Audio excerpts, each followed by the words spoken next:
Hare Krishna. 90% relations communication gap వల్ల చెడిపోతూ ఉంటాయి అన్నమాట. చాలామందికి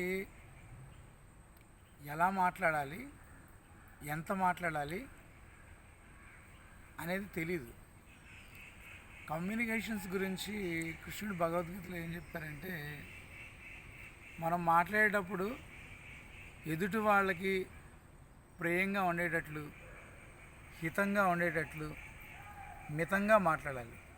మనం మాట్లాడేటప్పుడు ఎదుటి వాళ్ళ మంచి కోసం మాట్లాడాలి, తక్కువగా మాట్లాడాలి, అవసరమైతేనే మాట్లాడాలి, బ్యాలెన్స్డ్గా మాట్లాడాలి.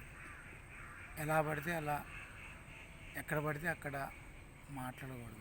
చాలా మాటలు అనేవి ఒక బ్రహ్మాస్త్రాలు లాంటివి. అవి ఎదుటి వ్యక్తిని ఎంతవరకైనా బాధ పెట్టి ఇచ్చేస్తాయి. ఒక్కో వ్యక్తిని చనిపోయేలా కూడా చేసేస్తాయి మన మాటలకు అంత శక్తి ఉందన్నమాట.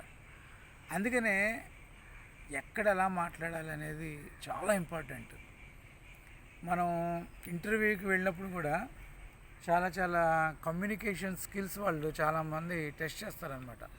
వీడు ఎలా మాట్లాడుతున్నాడు, వీడు డెసిషన్స్ ఎలా తీసుకుంటున్నాడు, వీడి మాటల్లో ఎంత లోతుగా ఉంది, వీడు పనికి వస్తాడా పనికిరాడా అని మనల్ని జడ్జిమెంట్ చేస్తారు. సో కమ్యూనికేషన్ స్కిల్స్ అనేవి అంత ఇంపార్టెంట్ అనమాట. మీరు కమ్యూనికేషన్ స్కిల్స్ అనే వాటి గురించి మీరు బాగా తెలుసుకోవాలనుకుంటే ప్రతిరోజు నా యూట్యూబ్ ఛానల్ చూడండి, నా వీడియోలన్నీ చూడండి, సబ్స్క్రైబ్ చేయండి, లైక్ చేయండి, కామెంట్ చేయండి.